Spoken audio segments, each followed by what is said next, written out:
John Lott is one of my favorite thinkers, especially when it comes to facts and figures.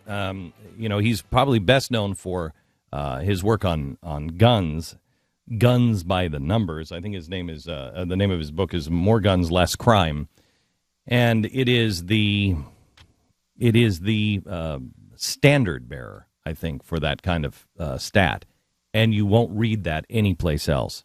Well, he has turned his attention now to what this administration is doing and what this government is doing to push us over the brink. That's the name of his new book called At the Brink. Will the man who won't be named on this program without a $20 fine, will that guy push us over the edge is the subtitle. And John is with us now. Hi, John. How are you? Oh, great to talk to you. Thank you very much for having me on. You bet.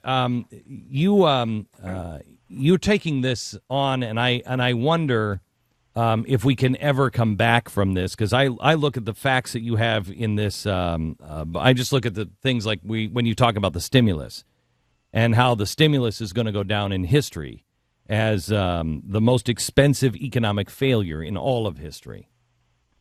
You want to make that point first before I ask you the question on it? Well, I think there's some things that we can come back from, and other things I don't think we're going to be able to completely. The economy is one thing. I think we're always going to be poorer than we otherwise would have been as a result of this policy. I mean, we've had the biggest increase in government spending in inflation-adjusted terms that we've ever had in our nation's history. Even bigger than the increase, even accounting for inflation, than we had during World War II. That's amazing. About the only thing that we've gotten out of that is a massive increase in debt. A debt that, for a family of four now, publicly held debt is worth $200,000 per family. And we have incredibly slow growth. And those things aren't unrelated. I mean, the president keeps on saying that we can't cut spending at all, not even the growth rate, or we're going to somehow hurt the economy. And the exact opposite's true. You look around the world, those countries that have followed his policy, his Keynesian policy of increased spending and increased deficits, those are the countries that are hurting now. Those are the countries that have slow growth and bad employment growth. All right. So where I want to go here, on the like things like the stimulus and his policies, is we're not going to be able to turn it around, because in World War II, we at the end had factories.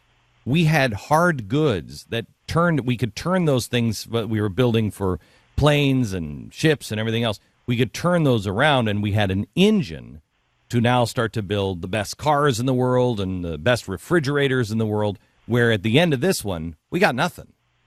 Well, we got government, and we have a lot of production that wouldn't exist without subsidies. You have all these green jobs that are out there, and there's a reason why they don't exist without these subsidies. If you took away the subsidies, they would disappear because their costs are much greater than the benefits. They make us poor. When you have a gallon of ethanol that costs more than twice a gallon of gasoline and produces less energy, it's almost as if you're just throwing away $100 a barrel that's just gone. You might as well just burn it up. So we're poor by that amount. You talk about health care as another big problem, and I am stunned at the number of people who are just beginning to figure. I mean, people I think are really smart are just beginning to figure out, wow, there's a real problem here. How long before the effects of universal health care really kick in, and so everybody knows it? But some effects have kicked in. Over the last 12 months, the cost of health insurance premiums have gone up by 14.3%. Hardly the type of price control that the president was promising with his packages. But the real damaging stuff is going to go into effect this coming January. I mean, there's a reason why the president had the presidential election before the main bulk of these healthcare regulations went into effect. People, I think, are going to be shocked, not just by there's going to be additional big increases in the prices of health insurance, but I think within a relatively short few years, the health insurance markets just for private insurance is going to disintegrate. And the reason why that's the case is that you have two conflicting rules. he's supposed to try to make everybody get insurance with these fines or penalties, but at the same time he's said that there's no regulations that insurance companies can have on pre-existing conditions. The problem is that the fines and penalties that he has are small relative to the cost of getting insurance. If a cost of insurance for a family of four is about $14,000. It's going to go up probably to about $17,000 or $18,000 over the next few years under Obama's plan, and you'll be paying a few $1,000s in penalties. Right. It will make same thing with it. What will happen is it'll be like running car insurance, where you can wait until you get into a car accident and then buy insurance. Right. There's going to be good people out there who are going to feel bad gaming the system, and they'll wait. But at some point, even they are going to feel like suckers, because as more and more people wait until they get sick before they buy insurance, they'll pay the few $1,000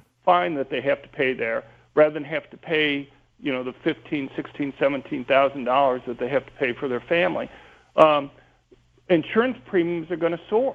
Well, because you can imagine how high car insurance would be if everybody waited until they had an accident before they bought it. Right. It would be the price of the car or the damage, and that defeats the whole problem or the solution. The other side of that is companies, and we're seeing companies already doing this. Companies are cutting hours. They're cutting their lower paid people because they have to find that money for that health care someplace. So they have to cut that. They're cutting hours back. So part-time people are going to be even worse off than they were before. And a lot of companies are just saying, I'll pay the damn fine. I don't care. I'm not going to provide it. And it forces people into the government, which is supposed to be, his words, the provider of last resort. But he's made it so it will be the provider of first resort. Exactly. Look, when the Obama administration and the Congressional Budget Office were figuring out the impact and the cost of Obamacare, they essentially assumed that people wouldn't be changing their behavior.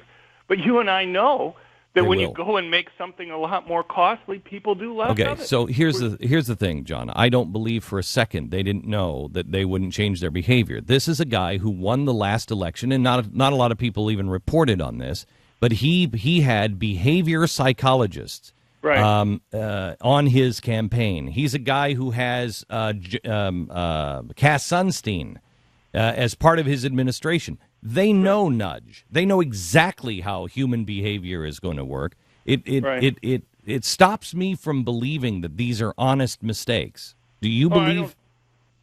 I don't believe they're honest mistakes. I believe all I'm saying, when they were telling the public what it would cost, right? When the official estimates went out on the cost, those cost estimates assumed people's behavior wouldn't change.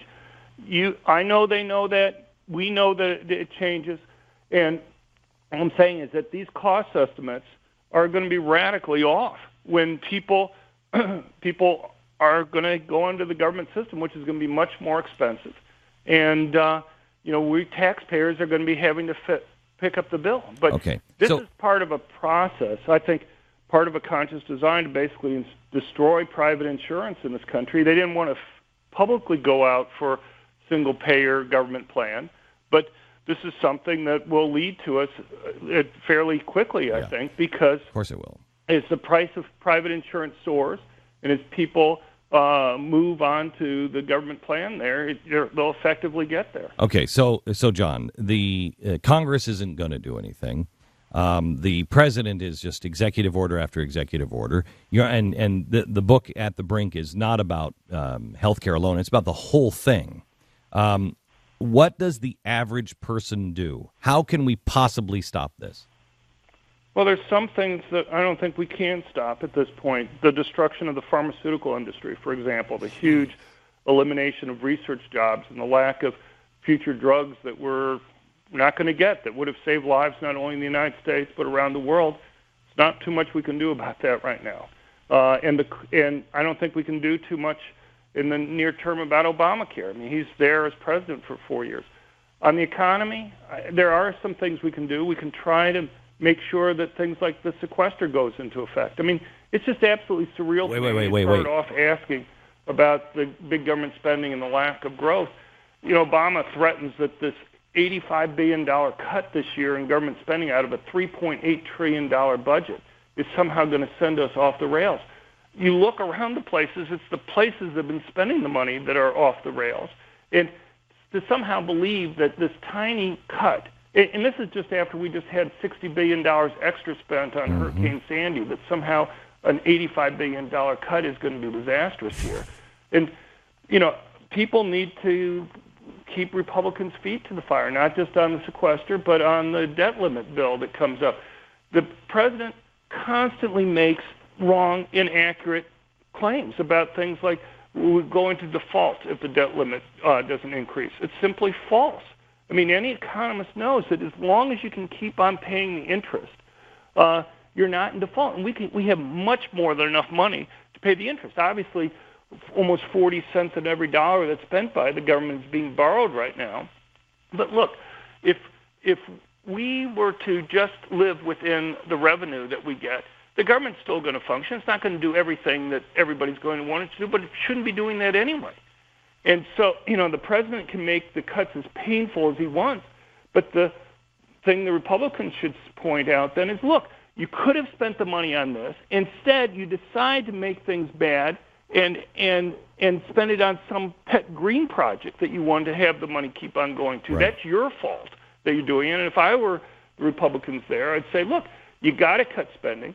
We've just had this huge increase in spending. When Obama ran in 2008, his big promise, if you go back to the presidential debates, was to cut the size of government. He kept on saying over and over again the net size of government had to get smaller. A week after the election, he starts talking about this stimulus. And then it was supposed to be temporary, a year or two. We're 5 years into the Obama administration now, and not only can't we keep any of those earlier promises, but we somehow can't even slightly slow the growth of government. That somehow even now, slightly slowing the growth of government would lead to financial disaster. And in fact, the exact opposite's true. All right, John, thank you so much. The name of the book is At the Brink. It's available everywhere by John Lott, a really, truly brilliant guy.